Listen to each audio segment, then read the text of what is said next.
Hello, hello, hello. Assalamu alaikum. Ji ayanu, pakhair agale, ni hao, shunashumme, washmale, ohaya gonzaimas, guten morgen, hola, bonjour, privyet, kaifa hal, halishuma chatore, ahlan wasalan, marhaba, buna, mucho, gracias, swami of, and a very amazing good morning to everybody who's tuned into PTV World and are watching World this morning alongside Shahzad Khan. Ladies and gentlemen, at the core of my heart, I believe, and this is what I want to believe as well, that everybody out there who's actually tuned into PTV World right now are doing just fine, are in good health, and they're looking after everybody who resides within their house as well. So, ladies and gentlemen, as we all know that, we are actually going through a pandemic, a lot of people are suffering, a lot of people are getting tested, a lot of people are showing up as positive with coronavirus, but then at the same time, I think what we really need to do is that we really need to pray to Allah Almighty so that we can actually be at ease and be very peaceful wherever we are. But in the first place, ladies and gentlemen, I think that we need to dig in a little more. And it's because of the fact that, ladies and gentlemen, that this particular disease became a pandemic just because of the mere negligence of people who actually had or were positive with this disease. Initially, nobody knew, but unfortunately, this is how things have turned out. And ladies and gentlemen, I don't think, and I'm not sure whether I should believe in it or not, but more than 195 countries have actually shown the status and the data that the coronavirus exists over there. So pretty much there's no place on this planet where you can actually escape from this pandemic. May you be very rich or may you be very poor. But then at the same time, yesterday, ladies and gentlemen, we were actually in conversation with people who just entered in a new venture, which was the Insaf Welfare Wing, and they told us what they're actually doing in Gilgit-Baltistan and elsewhere to make sure that people get the apt support which they require in these times. But other than that, I think, me and my producer were in conversation. We thought that, we really need to talk about mental health issues. And it's because of the fact that, ladies and gentlemen, we as human beings are social beings as well. So all of a sudden, when we are told that, you really need to sit back at home, a guy like me, I think that it's very troublesome. And since I was traveling and I was in quarantine, so I could actually now differentiate in between the kind of mental health I had while I was roaming around and while I was just in my room by myself, even though I was working out, even though I was making sure that I pray 5 times a day. There was still a difference. And just a few days ago when we started doing live shows, ladies and gentlemen, that's the time when I realized, oh, my brain opened up. So not just that, ladies and gentlemen, imagine that there are people who are doctors, big respect to all of them as well. There are people, for example, armed forces, police, the hospital staff, my camera staff, people in my MCR. These are the frontline warriors. And every single day, ladies and gentlemen, believe me that whenever I wake up and whenever I'm leaving for work, my mother and father are actually looking at me from a distance and telling me in a way that, if it's not necessary, you really do not have to go. And I know that they're very right at this. But then at the same time, ladies and gentlemen, I think everybody needs to play their role. And that's how doctors are doing it. That's how police officers are doing it. That's how army officials are doing it. But then eventually, at the same time, I think that all of this is having an impact on their mental health. Now, what do we really need to do about it? And it's because of the fact that over here in Pakistan, unfortunately, mental health issues are not taken very seriously or not even detected. And people who have those mental health issues label it with some other terms as well, jadoo ho gaya, ye ho gaya, wo ho gaya, and not go to the person who's actually going to look after you, for example, a psychiatrist or a psychologist. But now today, ladies and gentlemen, we are going to focus on all of those people. First of all, who are the frontline warriors. We're going to focus on children because they were habitual of spending 3 months at home, but they weren't really habitual of spending 5 months just at their home because they cannot go see their cousins cannot come over. And this is a message for everybody out there as well. If you think that your brothers and sisters can come over for a meal, for dinner, or your parents, please don't do this. This is that time where we really need to be by the line. We need to go by the code of conduct over here. We need to be ethical so that we do not put anybody at risk. I think that's something very important. And not just that, for people who are elderly, who are at home, who are thinking that they are the most vulnerable to this disease, what do you think that we need to do about them? And as far as all of those news channels and all of those channels which I am looking at, I don't think that there's been any such consultation. So today, ladies and gentlemen, whether you're even watching it in repeat, we did it live, obviously in the morning. So we are actually going to let you know what to do and what kind of mental health issues you can actually face, how to overcome that, and when is that time when you actually need to call your psychiatrist or your doctor as well. Ladies and gentlemen, we're very glad that we have been joined by these frontline warriors over here, and just after the interview they actually have to go back to their hospitals as well. So I'm going to make sure that the conversation is a little crisp and a little funny too as well, because there's this one interesting topic which we were discussing beforehand, and I do not want to give it away because of the fact that Dr. Saab would be like, I was telling you this and that you have given it somewhere else. So I'm just going to give you a hint. So there's this figure which we use, figure of speech, honeymoon period. I'm going to talk about that as well. But honeymoon period within quarantine and lockdowns and all of this, how does that make sense? This is something which we're going to ask. But ladies and gentlemen, I'm very lucky that I actually got to host this amazing team of psychiatrists and psychologists. Ladies and gentlemen, the team is actually headed by somebody who's the professor of psychiatry and chairman Institute of Psychiatry World Health Organization Collaboration Center for Mental Health. And then he's the chairman of the Rawalpindi Medical University, executive member Pakistan Psychiatric Society. He's none other than Professor Asad Nizami. Hello, sir. Assalamu alaikum. Good morning. Hello. Bismillahirrahmanirrahim. Assalamu alaikum. Good to see you, Thank you very much, back, and I'm glad that the television has thought of about the mental health issues. So I'm very happy that we and my team, we are here to talk about the mental health issues. You just talked about that honeymoon period. So I think when we were interacting in the morning, so I was floating this idea of honeymoon period, and this honeymoon period actually is not just Sir, I want you to hold it over here. We're going to Okay. come back to you, but let me introduce the other team members as well. Ladies and gentlemen, with us, we even have a consultant psychiatrist who's actually going to be talking about people who are the frontline warriors. As I said, the doctors, engineers, people who are at work, who are actually looking after all of those people who have been infected with this menace as well. Ladies and gentlemen, she's none other than Dr. Alia Khalid. Hello, assalamu alaikum, good morning. How are you? Walaikum salam. I'm good, and thank you for inviting me. Thank you very much for joining us. It's wonderful to have you. Last but not the least, ladies and gentlemen, we've got somebody who's actually going to talk about mental health in relation with children, adolescents as well, and for all of those people who are at home, because I think that mothers are actually going crazy, because I still remember that my wife once told me that, I want to send my daughter to the school at the age of 2 years old. And I was like, why do you want to send her to school? So that I can sleep more. And now, so I think all of those mothers cannot sleep, and it's because of the fact that their kids are home. Ladies and gentlemen, to talk about kids, we have been very lucky that we've been joined by Dr. Sadaf Irfan Abbasi, who's a consultant clinical psychologist herself from Islamabad. Hello, assalamu alaikum, good morning. Walaikum salam. Thank you so much for inviting me to talk about this much needed topic. Yeah, thank you very much for joining us. Wonderful to have you. And sir, before we even start to talk about honeymoon, there's one question which I want to ask you all. And that is, since you are the people who are the frontline warriors in this time as well, what do you think and your family members think when every morning you're leaving for the hospital?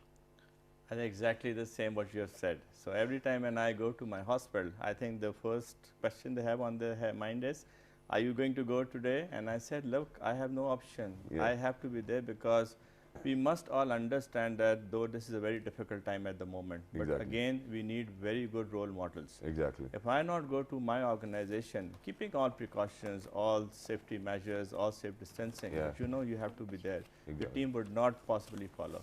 And secondly, I think the other dilemma is, once you come back home, they look at you as if you're an alien, because they start to look at you and they say, oh, should we disinfect you? And I say, how are you going to disinfect me? I know I'm taking my precautions. Yeah. So there are real life situations which is happening everywhere, because when you talk of normal individuals, or when you talk about health professionals, Yep. when you talk about people, you mentioned the first line fighters who are working. I think this is the same which is happening. Exactly. Actually, there's a lot of fear, Yep. and this fear factor is generating a lot of anxiety among the public. Exactly. And people are getting very, very upset that what is going to happen next. Yep. So if I relate to 2005 and 2010, when we had two major disasters in Pakistan, like the earthquake in 2005 and then the floods Exactly. in 2010, the difference was that it came, it happened, but then it finished. Yeah.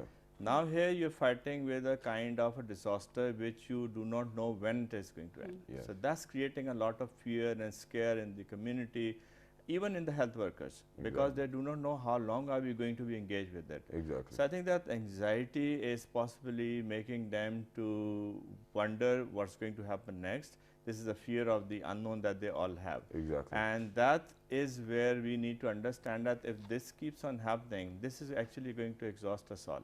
Exactly. Mentally also. Exactly. And that's where it is increasing or issues with the mental health. You very rightly mentioned that children are at home, they can't meet their cousins, they can't interact. We need to look at two different populations that we're engaged at the moment. Yes, sir. One is that normal healthy community which Yeah. is out there, and this normal healthy community has number of sections. Like I see that there are children, there are adults, and there are older age groups. Yep. The more vulnerable for mental health reasons are the children and the older age group. Okay. Why? Because children, they are not able to express what is happening. Yep. So it's a very, very changed environment. Exactly. Can't go out in the lawn, can't go out of the house, stay in the house. So they're not used to that. In our culture, they would like to go out, hang on a coffee shop and do something. That's not happening. Yeah. When you look at the older age group, the only news they get from the television is that in Italy, people died because they were of old age. In Spain, people died because they were of old age. Exactly. And frankly, I get calls from my colleagues and from my friends that their parents are now becoming anxious, they're becoming jittery, they're asking odd questions, they're saying, "Hamara aakhri waqt aa gaya," or all these kinds of Exactly. things. The adults, on the other hand, have their own questions, because those who are in the community are thinking, what if we get infected? What will Exactly. happen to our families?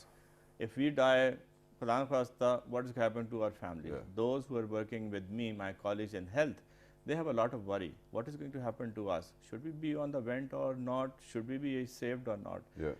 And then we need to understand there's another huge population which already had a mental health issue. Exactly.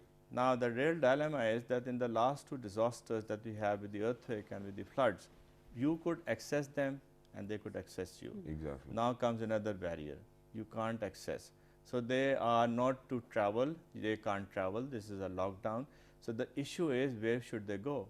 They are in the community and they keep on calling that what should we do next? Our visit was due. We have to take medication. What do we do? Should we continue? Should we not continue? And we should also know that a number of this population who already have a mental illness, their mental illness actually escalates during any disaster All right. situation. And we're going to come back to this as well, and we're going to actually ask you what are the common mental health issues. But let me ask Dr. Ali and Dr. Sadaf as well. So when you, early in the morning, when you're leaving your places, what about your kids? What's the reaction you get for yourself as well? And Dr. Sadaf, I'm not worried about, because she's still traveling with her husband. So, इन्होंने तो मरने जीने की कसमें साथ खाई हैं. So Dr. Ali, you go ahead. As far as I'm concerned, where I work, they have actually closed down the OPDs and clinics. Yep. So we are at home, and we have actually switched to telepsychiatry. So Okay. basically, we are available online. As far as I'm concerned, I have given this message to my patients as well as general public that I can be reached 24/7. Wow. I've given my mobile number. They can reach me on WhatsApp. So the patients, the psychiatric patients who actually are my patients, they are in regular contact with me. Well, that's great. So, On so the even phone. at home, you Yeah, can yeah, still yeah. talk to Yes, them, of and that's course. good Yes. that everybody's looking after them. Ladies and gentlemen, the only reason why I'm asking this question is to make a point that for somebody for whom it is very important to be actually at the job, I think they should be at the job. And for somebody who can actually get away with not being at the job, please make sure that you stay at home.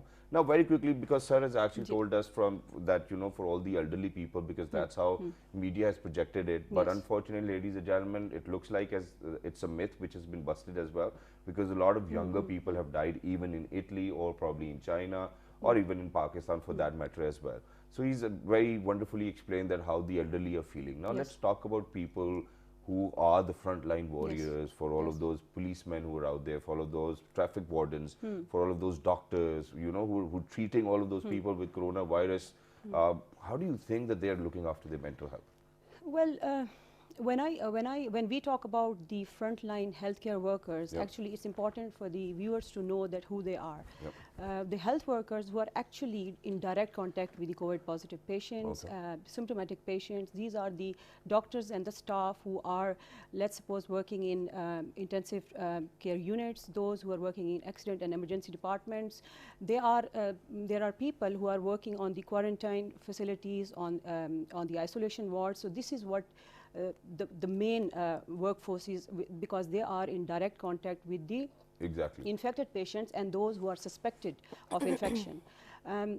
Actually, a study has come out from China where they are now they did a cross-sectional survey of 1,200 plus healthcare workers who Okay. were in direct contact with the patients, and they found that more than 50% of them they have already developed ongoing mental health issues. They are having sleep problems, they are having anxiety symptoms, low mood and distress symptoms, and some of them have developed traumatic symptoms. Okay. Now, why is in How can we differentiate in between these symptoms? Because, we really need to let people know.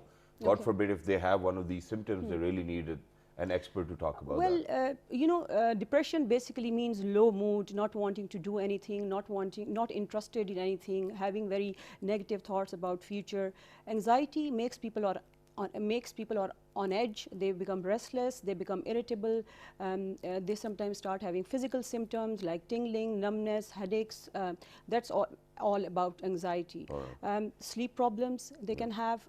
When you talk about children, they can present in a very different way. If they are having some For children, I'll move on to Dr. Sadaf. Let's talk about the front line. Yeah. Okay, so about the frontline health workers, what are their main challenges? On one hand, they're having to deal with very, very sick patients, Yes.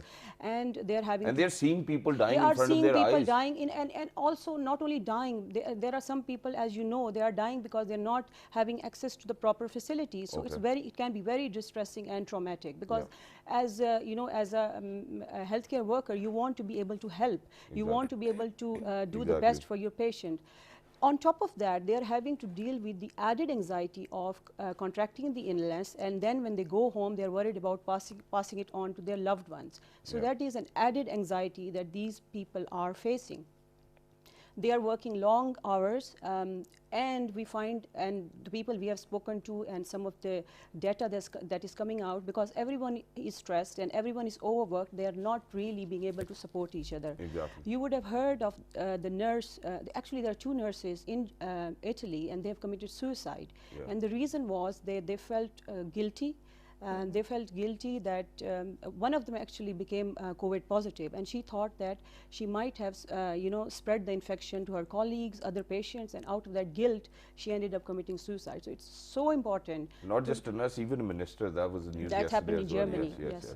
So now I'm going to talk about how should we help as a psychiatrist. What's our role in helping these people? And we will definitely seek help from you. And in the first place, we just wanted to highlight all the issues people can have, and then towards the end, we'll move on towards the solutions as well. So, Dr. Sadaf, moving on to you. I have two lovely daughters, alhamdulillah, and unfortunately, I've not been able to go to them or pick them because I was in quarantine, so I'm just getting done with it as well. But I can see the pressure my wife is going through, and one of them is a toddler, the other one's a 6-year-old, one's going this way, the other one's going this way, and they do not have much to do within the kind of systems we live in, because we do have houses over here were just built off all of those buildings and concretes, no lawns, no nothing, no swings for them. So they do not have anything to do. And since it's modern education, so they do not get any summer vacation homework as well. So they're just free. What do you think we need to do with them? Well, they are not that free, because the online classes, they have been started, and school is reaching out that I think they cannot everybody's be taking it very but casually. Yeah, very casually. But this is very difficult period, obviously for parents, because children, they are asking so many questions, and parents are in real trouble, because the questions are in, like, they are getting clingy, they are getting cranky, they don't have anything to do, they are not going to any swimming pool, any cousin's place, Nothing, they are not going to school. So it's very very difficult for them. They don't know how to handle themselves. They get I have two sons. One is a toddler and one is 5 years old, and I said, Mama, मैंने बाहर जाना है, I want to go outside. And I said, you cannot go outside, it's very dangerous. Why? And say, why? Then I have to tell, like, I cannot talk to him like the way I am talking to you. So I have to be very specific, telling him the idea of what is COVID-19, what is, then how you are going to take care of yourself, what are the precautionary measures. It's very, very difficult to maintain this thing. So yes, they are depressed. specifically parents are very depressed. Today I will talk about children, that how parents should help out them to manage their routines. Well, that's great, but I think that that needs to be done once the parent is able to recognize or pick up on the symptoms if the kid is portraying or showing some. So what can be the symptoms? Symptoms can be that they are crying. Bedwetting could be another symptom. Okay. If a children is very anxious, or not trying to express himself or not able to express, they can be cranky. Okay. They must have the behavioral problems. They are not listening to you. Yep. They are not talking to you the way they used to. So these are all the symptoms, and it could be different in every children. All right, and I think that for all of those parents who are watching us, ladies and gentlemen, please make sure that you make it a word of mouth and that you share information with everybody else.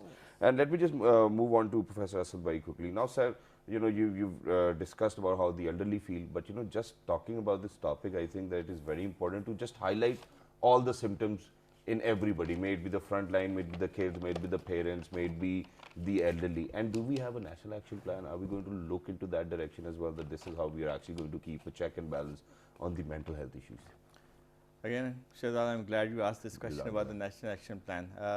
Looking at, again, 2005 and 2010, we had those disasters. So the Institute of Psychiatry, where I work and which I chair, is also WHO Collaborating Center.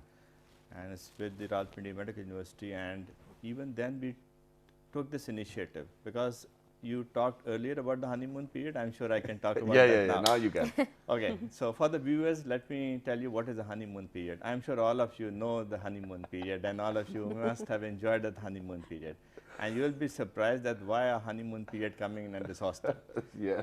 Actually, this is a technical term that we use. A honeymoon period regarding mental health is because any time when you have a disaster, everybody is focused towards providing for physical health, which means that, for example, if you take the current example, we are more concerned how should we create an isolation ward, where is going to be a quarantine ward, when the ventilators will come, when do we get the mask, what we will do. So, looking after the physical means. That's true.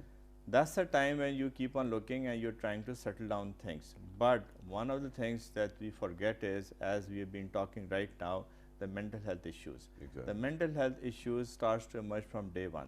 And that's the reason why the WHO has issued very simplistic guidance.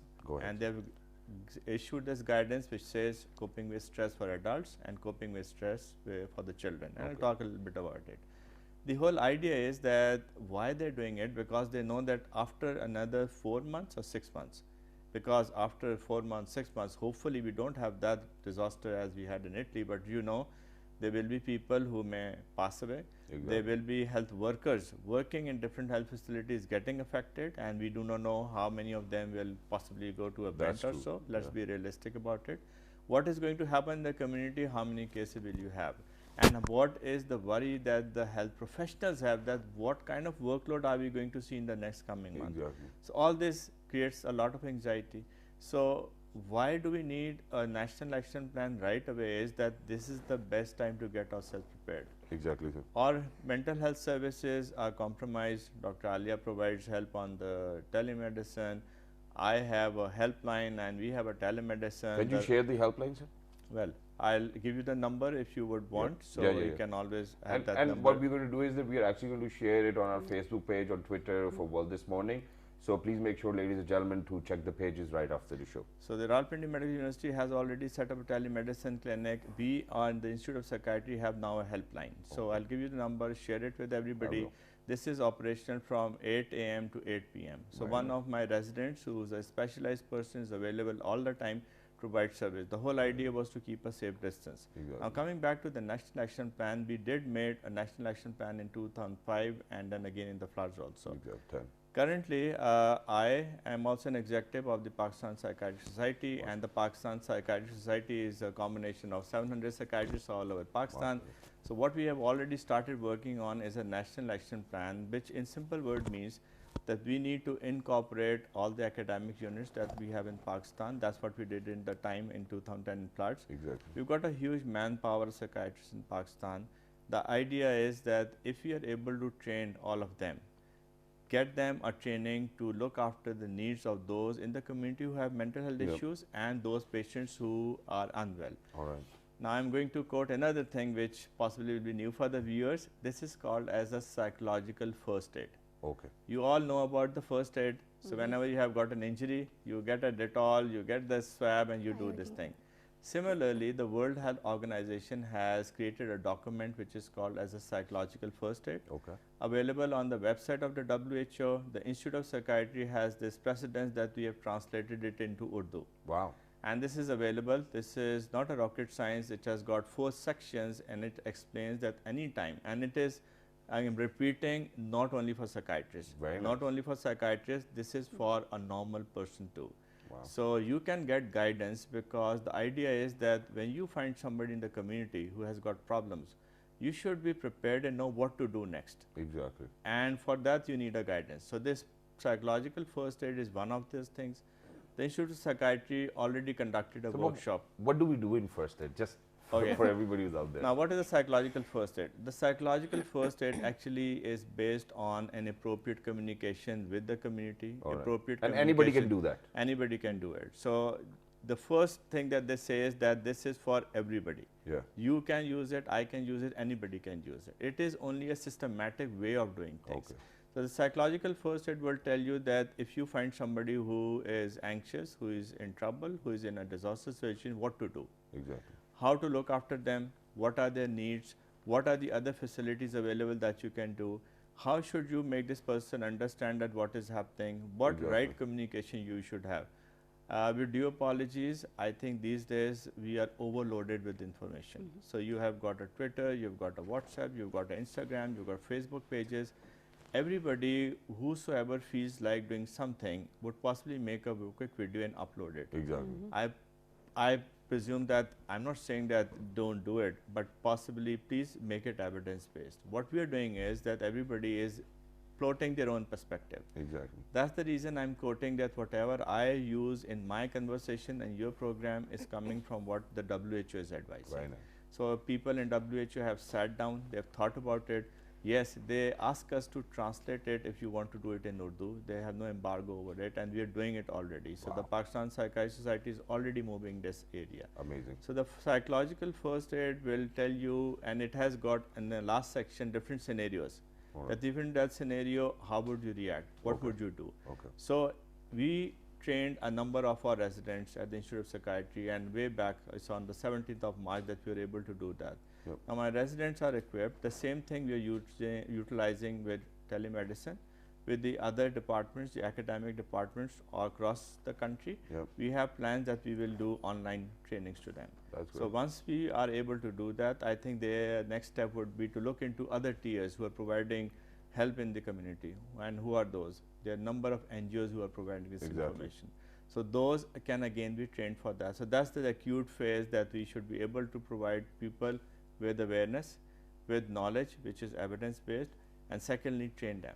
And sir, I think that there is only one point over here which I would love to make, and that is that I know unfortunately people over in Pakistan are not very habitual of reading, but ladies and gentlemen, this psychological first aid kit will actually help you in reducing stress and anxiety within your other family members, and I think that it's a great tool which can be of advantage for anybody. And you know, you just do not have to go to the doctor directly. You know, try doing it yourself, read it through, and you know, as Dr. Saab has mentioned very rightly, I think that, you know, if you have those people who have stress, anxiety, or who are suffering from depression, just read it and just go by the book. I mean, that's it. So, you know, be in conversation with parents. So I think being in conversation can be very relaxful. May it be parents, may it be kids as well. But sir, from first aid, how do we realize that now we actually need some serious help?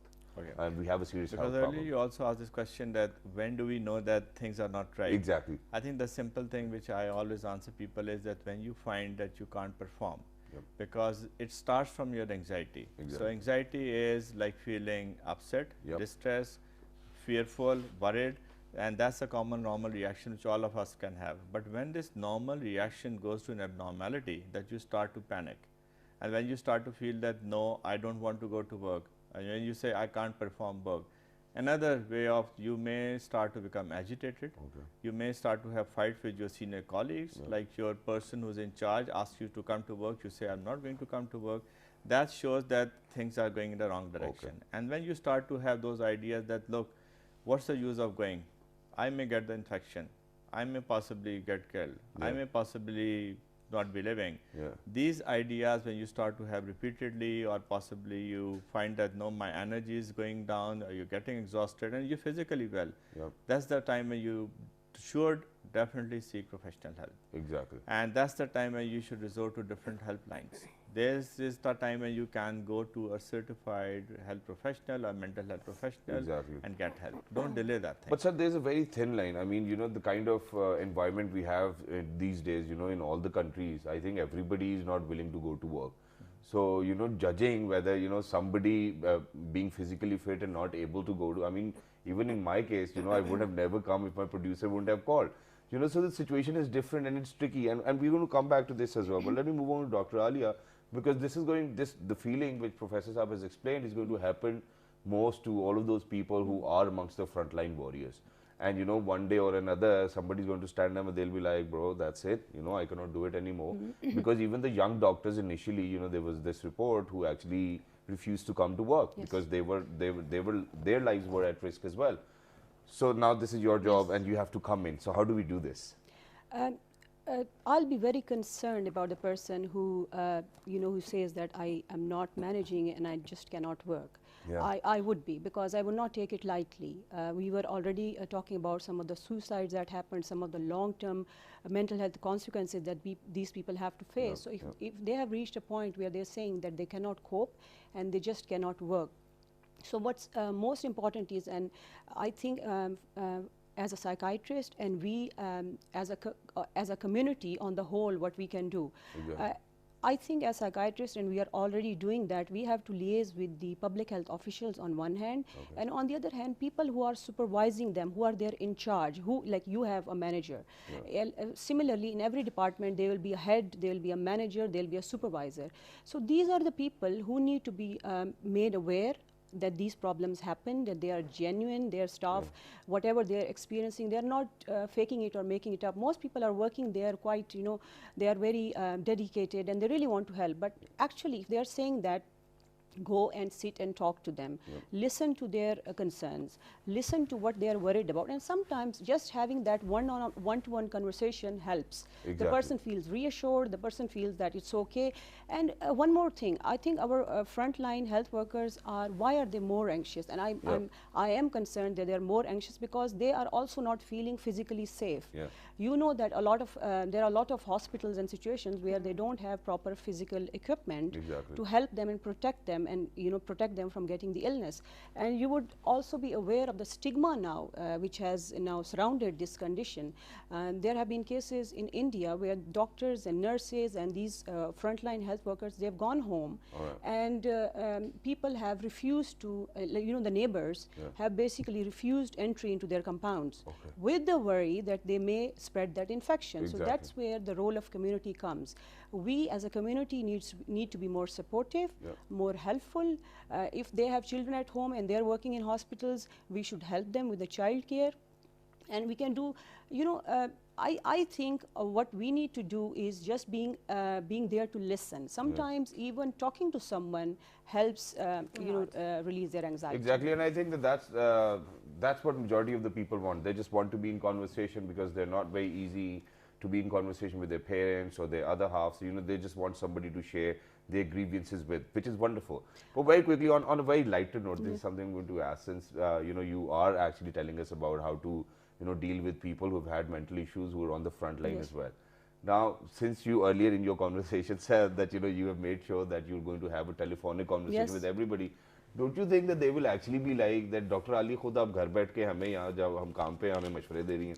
So how do you think that, you know, this situation can be handled in the best of ways? देखिए अब like I'll give an example of my husband. He is in a situation where he is going to work every day. So if he has to go, he is going. If at any stage I've been called that you should come out and help, I'm more than willing to go. So the situation that we are in, it's not by choice really.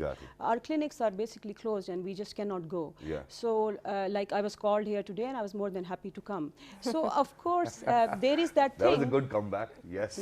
So there is that thing where, and I'll tell you, we as doctors are feeling the frustration of being at home. Yeah. We really want to be out there and be helping. So that's where, that's what I'm saying, that if we in communication with the public health officials Yep. and the other personnel who are involved in looking after these people, Yeah.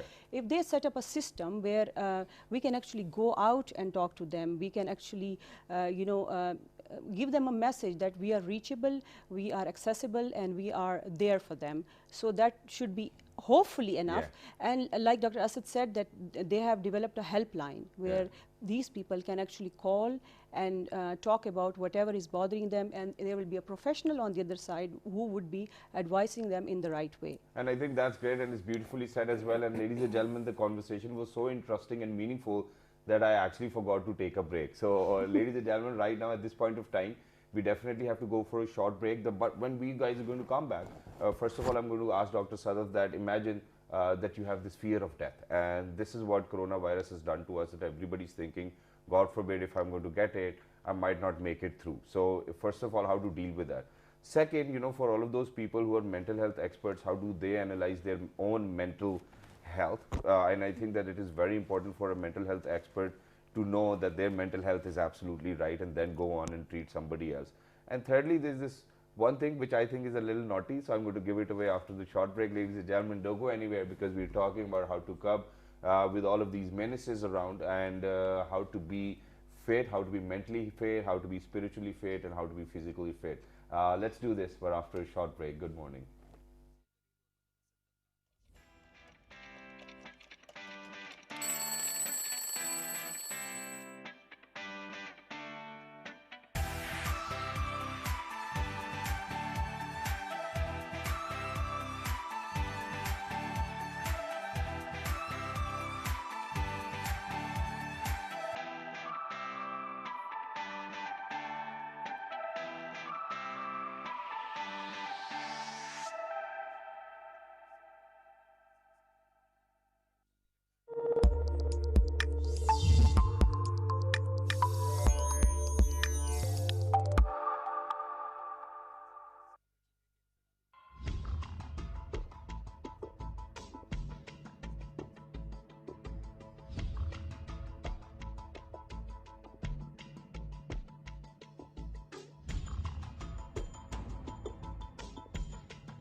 All right, ladies and gentlemen, welcome back. For everybody who just got tuned into PTV while you watching World this morning alongside Shazad Khan. Ladies and gentlemen, we're very lucky that we've actually been joined by a team of psychiatrists and psychologists over here today, because coronavirus 2019, ladies and gentlemen, is having a larger impact on the mental health of all of us. And you know, whenever you're in mass quarantine, ladies and gentlemen, I think that it weighs and it will continue to have an impact, not just in quarantine, but even after 6 months, even after a year, because for all of those people who've lost their loved ones will be mourning over that, and they will have a lot of grievances. And for all of that process you're going through right now, everybody, I think it's going to have a very negative impact. But as far as everybody else is concerned, or we people are concerned, I think that it is in the first place our responsibility to make sure that we stay on the right path, that we are optimistic, and that we are seeking help from Allah Almighty as well, that everything's going to settle down. But before heading out towards the break, ladies and gentlemen, there were two questions which I wanted to ask. First, I obviously wanted to ask that, you know, people are in continuous fear of dying, and it's because of this COVID-19.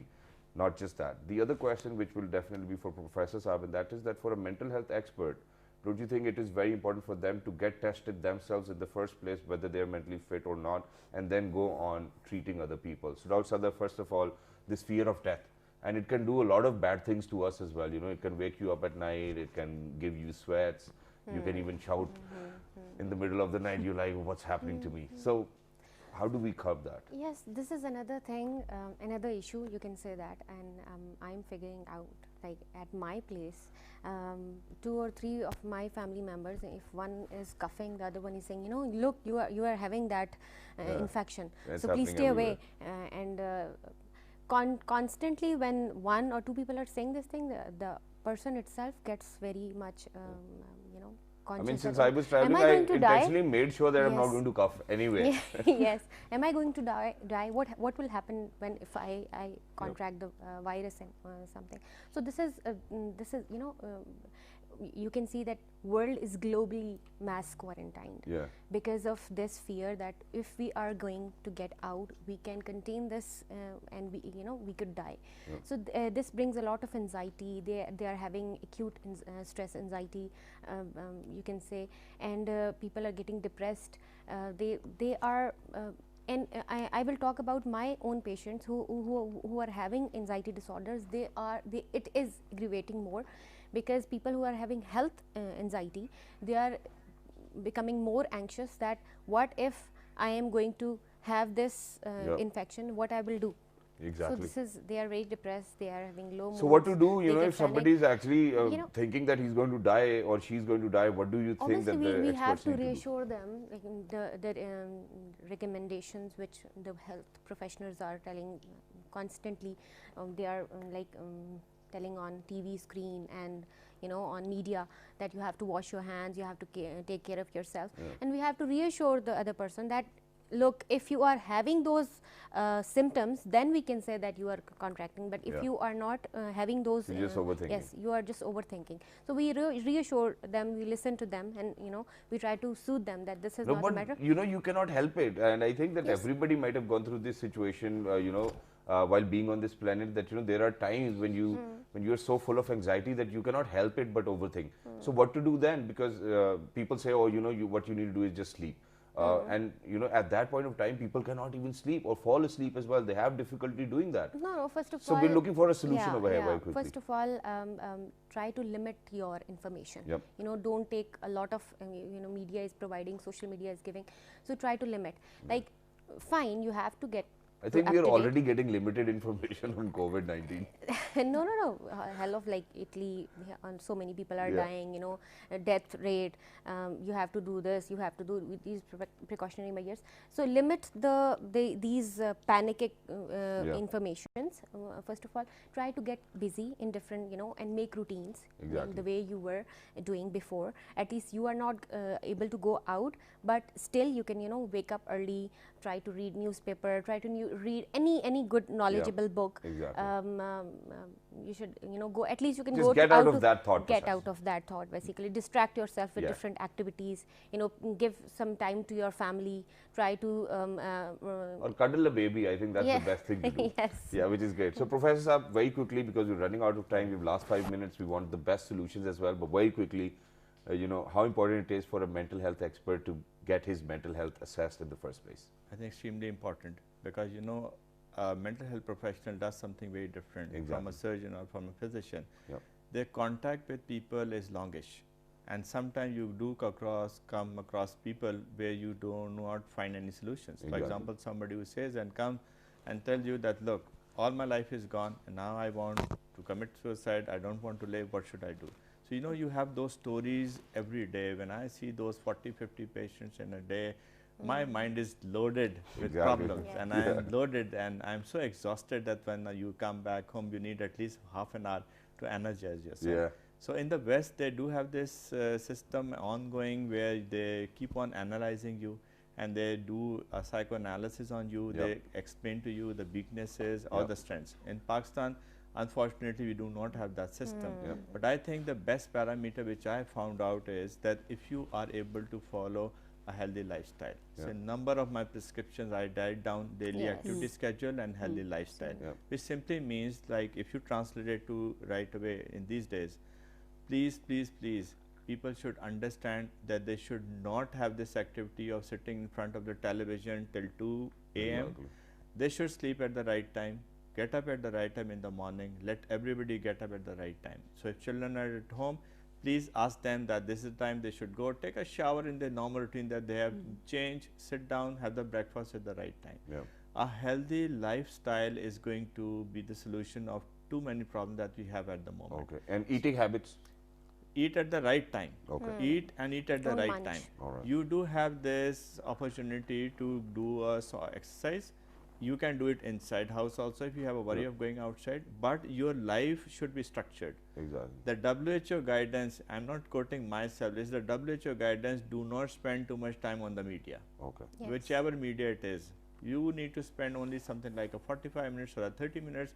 Yes, be aware of what is happening, but please do not spend too much time on that. Okay. One very, very important thing, Yeah. which we always forget, in our lives we had a number of hobbies, Yeah. number of good things we always wanted to do, but because of our routine life we are not.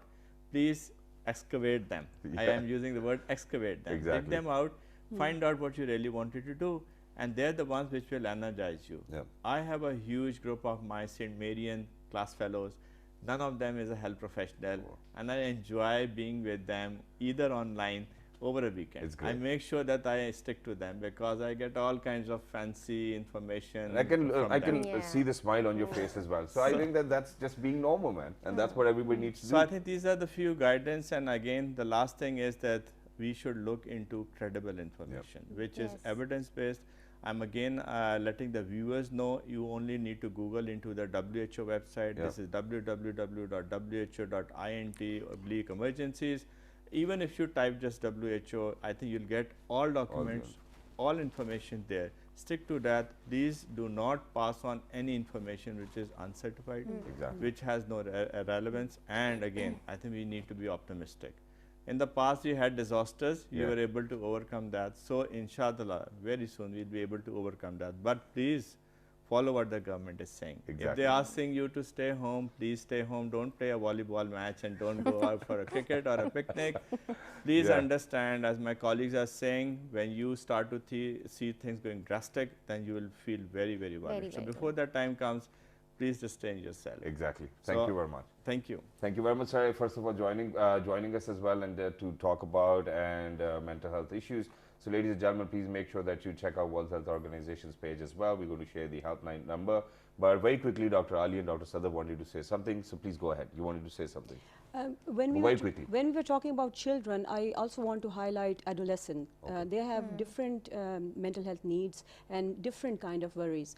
I have a daughter, she's 16, and you know, what I've noticed is last few days she was becoming more agitated and she wasn't being herself. You know that O-level exams, A-level exams, metric and FSC exams have been cancelled. Exactly. And they have this extreme fear of how this going to be, what impact this is going to have on their future Yeah. study prospects, getting into proper universities. So that's another thing. These group of children who are older, their mental health is also very crucial and important. And we as parents and as adults look out for them and try to reassure them, listen to them. let them ask questions and just tell them that we are there for them. Well, that's great. Dr. Salam. Okay, I will share some tips with Quickly, parents. quickly. Yes, with parents that try. This is the best time to build resilience. Yep. You know, like you can listen to your children, reassure them, and it's very important to practice 3 R's: reassurance, routine, Yep. and you can say. I forgot the third one. So I'm it's sorry. reassurance, it's routine, and I And think that rest. the third one can be I rest. just add one more Recognition. Yeah, recognition. I Stigma. got it. Stigma. Please Yes. Yes. don't stigmatize people who may have a virus. This Exactly. is not an HIV Yes, virus. This is just a virus which will go away. So please, for health workers, I've got colleagues who had this virus who are still working. People should not stigmatize them. And in the community, if you find somebody, please don't stigmatize, don't blame them. Yeah. This is a virus which will go. So be optimistic. Plus, Exactly. try to build self efficacy in your children. You know, give them different tasks, Yeah. practice routines, and obviously natural mood stabilizers, balanced meals, exercise, natural balanced glucose level. This will help. a lot. And that's great. Thank you very Thank you much so for much. being with us. It was wonderful to have you. And to my efficacy, ladies and gentlemen, I really have to wrap up the show. We're actually going to give away the helpline numbers on our online pages as well. But there's this one question I'm going to leave you all out with, and that is that everything is shut down. Nobody's going to school. Nobody's going to universities. A lot of people are not even going to the offices.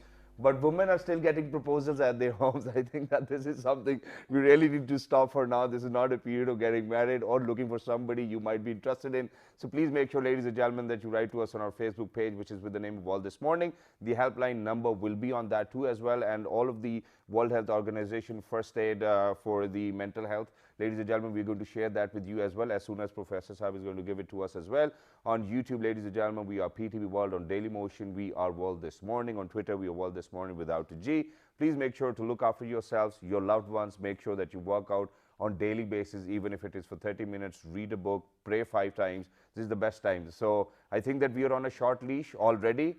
And what we need to do is that we really need to pray for Allah's mercy as well. Good morning. Look after yourselves. Bye-bye.